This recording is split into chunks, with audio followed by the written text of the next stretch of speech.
This is the 415ers podcast coming at you 3 times a week on the Odyssey Sports Podcast Network with 95.7 The Game. Marc, Grandi, Evan Giddings. Follow Marc on social at Marc Grandi. Marc with a C, Grandi with an I. I'm on social at eGiddings10. Marc, so if we're looking at this NFC postseason picture, right now, we kind of got into it a little bit at the tail end of the last episode, as well as also Mondays a bit. But okay, so I know that the path for the Lions is pretty tough at this point. But are you still believing that Detroit is the team that you don't want to see in the first round if you're the San Francisco 49ers? I think for me, the last time we really had this conversation, I think when I specifically said I don't want to see Detroit, or at least that's the team I'd be most fearful of, even though it's not Speaking of Golden Bears. Jared Goff. There you go. Speaking of Bay Area boys too, Marin Catholic. But I think when we had that conversation last time, Green Bay's chances to make the playoffs were really low. They weren't really even on our radar.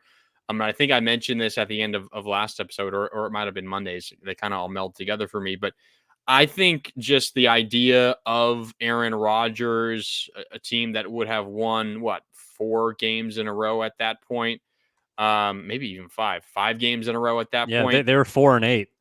Yeah, so if they win this game against Detroit, they will close the regular season on a 5-game winning streak.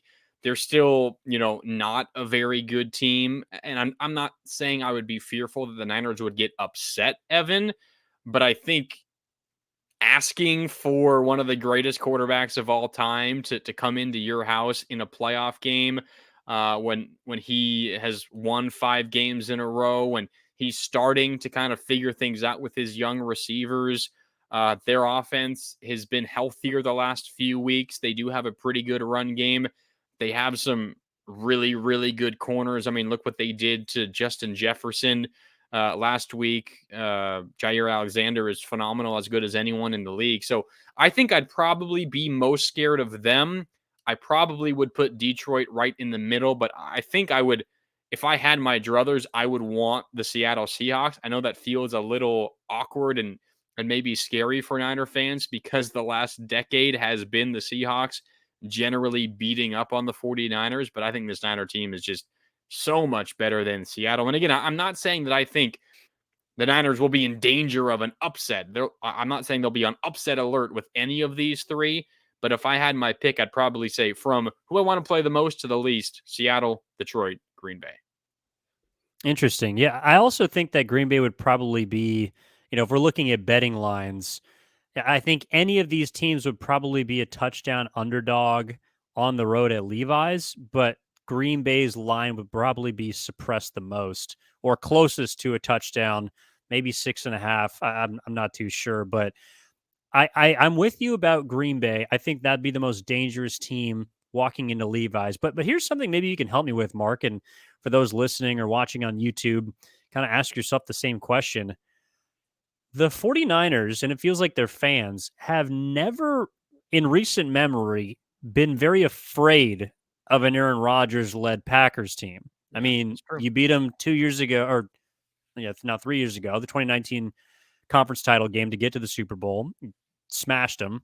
And then last year, of course, as the 1 seed, you go into their house and with a bit of luck and a Talanoa Hufanga, you get a punt block and a touchdown to win that game. So it's just interesting to me how, and I from what I remember, Marc, the feeling was going into that game is like the Niners can absolutely beat the Packers. So it's just interesting to me. Why do you think that now, all of a sudden, people are maybe more afraid of the Green Bay Packers, it feels like, than last year when Aaron Rodgers was an MVP, had the best receiver in football in Devontae Adams, had a far superior defense, and probably a better offensive line and running game? Why do you think people feel more afraid of the Packers now than last year? It's a good question. I think no one is actually more afraid of this year's Packers team than last year. I think it's just a case of, okay, well, what are the other options this year?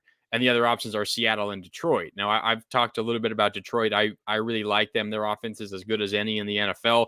Their defense, though, as bad as any in the NFL. I do think Detroit would put up more points on the Niners than any of these other, two teams, this group of three, I think Detroit would have the most success against the Niners' elite defense, but I also think the Niners will be able to put up a ton of points on them.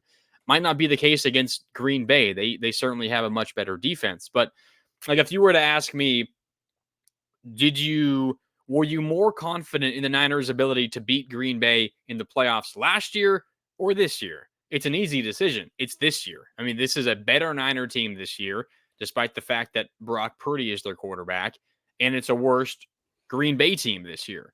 So, I mean, I don't think the fear level is really all that close. And if you're talking about betting lines, I'm sure that Vegas would reflect that as well. If you go back to last year, I'm sure Green Bay was the favorite last year. The Niners will be a favorite this year. Part of that, of course, is home field advantage, but it's also because, as I mentioned, the Niners are a better team this year, and Green Bay is certainly not nearly as good as they were last year. So while it may feel like, Niner fans, myself included, are a little more worried about Green Bay, I think it's more so a result of, well, the other options are Seattle and Detroit, who you really don't take that seriously.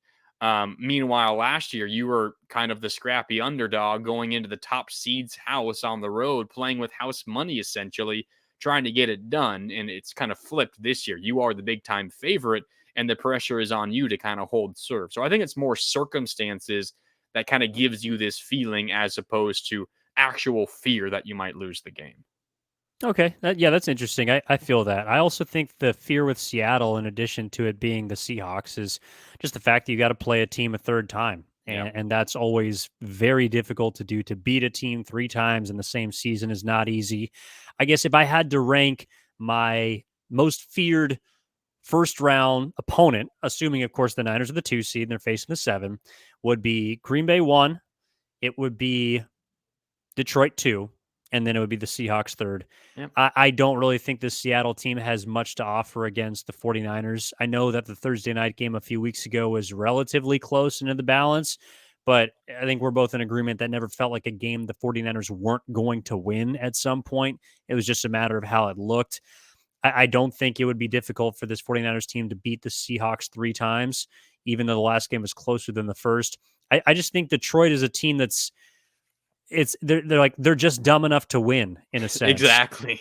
And Yep. and Dan Campbell, I don't know how he's going to coach or be the head coach in a playoff scenario as far as understanding time and situation and all the things that kind of seem to rear their ugly heads and have for Kyle Shanahan in the past as well. So I don't know how he's going to perform under that pressure. I don't know how Jared Goff, who's really got most of their playoff experience on that roster, I don't know how he's going to perform in the playoffs. He hasn't really been a dominant, quarterback even with the Rams, even in a better situation. But they just have a high flying offense that I feel like is more equipped to score on this Niners defense than any of the three. So whether the Niners can continue their offensive pace and scoring, 30 points in 4 of the last 5 weeks, we'll see. That's probably easier to do against Detroit than Seattle or Green Bay. But the offense, I'm with you, Mark, is the only thing that scares me the most about Detroit. And I think they have a better chance to put up a 30-point performance as opposed to Aaron Rodgers even. Yeah, I agree with you. I think maybe what would be an interesting question, and I'm just thinking about it here, getting away from kind of the fearful thing, like what team would you want to play? Who are you most scared of? That question is, what would feel the nicest if you're a Niner fan or you are on the Niners team? Would it be It'd be Green beating Bay, I think. would it be? I mean, really? I mean, I understand that, but would it be defeating your division rival for a third time this year? A division rival that has historically handled you over the last decade, giving Pete Carroll his third loss to you in a single season, knocking him out of the playoffs. I know that their expectations were very low this year, and them just making the playoffs feels like a win, at least for that fan base. But that has to mean something. I agree with you that the Packers are also there. Detroit is nowhere in this conversation. It's between Seattle and Green Bay. But I'd be interested in what Niner fans think. What would be the most, I don't know, heartwarming win? Knocking off Seattle or Green Bay? What would make you feel the best as a Niner fan?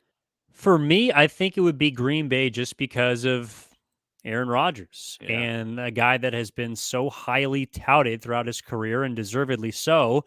but has really ran into a wall each of the past few postseasons. And that wall has been scarlet and gold. So to be Even able back to to the do it, Kaepernick era. yeah, no, Green Bay has not been able to beat the 49ers when it matters the most in the postseason. So I think to be able to continue that and hold that over arguably a top 3 talent at the quarterback position maybe ever is something that is to me the most enticing. If you're telling me that from the rivalry perspective, Seattle, like you just want to beat the crap out of Pete Carroll and I don't care what it takes, then I understand that as well. The flip side of that, Mark, I would ask you, what would be the most painful loss? Of course, we're not assuming the 49ers are going to lose, but if they did, what would be the most painful first round loss, do you think? Oof.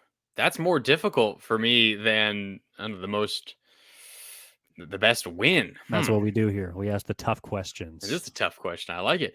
Yeah. I think I think it's probably Seattle. And maybe for me it's part of the fact that I think that's the team that the Niners would have the easiest time beating. So maybe that would be on the flip side the most embarrassing loss because in my opinion that's who you should handle perhaps more so than Detroit or Green Bay for a lot of the reasons we've already laid out. But just to have to watch the Seattle Seahawks celebrate on your field, upsetting the 2 seed, a team that likely would have won 10 consecutive games leading up to that moment, a team that potentially has the coach of the year, a team that probably has the defensive player of the year, a team that could maybe have the offensive rookie of the year. That would be embarrassing. I mean, any of the losses would be embarrassing, but I think for me, if I think I'd go Seattle. I mean, watching the Seahawks and Pete Carroll celebrate after a 9-8 regular season, upsetting a 13-win Niner team, that would hurt, and that would take a while to get over, I think. I think you're probably right. And I think the consensus would be Seattle. But let me make a case for the other two. Oh no. Well, we just discussed how Green Bay can't beat the 49ers in the playoffs and how Aaron Rodgers, who wanted to be a San Francisco 49er when he was drafted way back when instead of Alex Smith, would have the chance to gain some revenge, so to speak, on the franchise what once was. But let me run this by you, Mark. Uh-oh. Did you know that the Detroit Lions, as a franchise, in the history of their That's existence, a good point. have won one playoff game, a singular playoff game? I want to say it was 1992, but I'm not exactly sure. The point being, the Detroit Lions have one playoff win as a franchise. If they beat the 49ers, that would double their amount of playoff Uh, victories as an organization. And do you really want to be the team that loses in the playoffs to the Detroit Lions? That is my case for the Lions being the most potentially embarrassing loss out of these 3 teams, as much as the Seahawks would hurt and everything that goes into that rivalry. As much as the Packers would hurt, losing to Aaron Rodgers for the first time in what feels like ever in the postseason, but losing to the Lions would quite literally, as they are the laughing stock of NFL football, make you, by the transitive property, the laughing stock of the playoffs. That is a position I do not want the 49ers in. to be fair, they did technically win some playoff games like in the 50s. Oh, But yeah, sorry, I forgot about that. they're only one since 1957. So 1958 on is 1991, a win over the Cowboys. 91, sorry. 91, yeah, and they've lost 9 in a row in the postseason since. You make a really good case. Oh, wait, wait, Um, wait, wait. No, that's my great great great uncle on line 2. He's a Lions fan. He's telling me from the grave, Niners better not lose that game. Sorry. one of the teams that they beat in the 1957 playoffs, your San Francisco 49ers, Yeah, by he the way. also said he was just a boy when Night Train Lane was playing football with a leather helmet on. I mean, you made a really good argument for the Lions that the Packers one is an easy one to see as you laid out. So is the Seahawks one. I think the takeaway here, Evan, they all would be extremely embarrassing. Yeah. And I think that's how good this Niner team is and how these three teams, whoever they are, and you can even throw in the Giants if the Niners happen to fall down to the three, um, how the Niners are just in a different class. They are so much more talented, better constructed, all of that. So I think to the great point, the great argument you just made, it just shows that this is a game, regardless of who the Niners play on Wild Card Weekend. This should be a game that they are able to control. Yeah, I'm with you. And again, I expect them to be touchdown, if not more, favorite. Yeah, Whoever I they agree. played, if they are the second seed and they're playing the 7, one of those three teams that we laid out.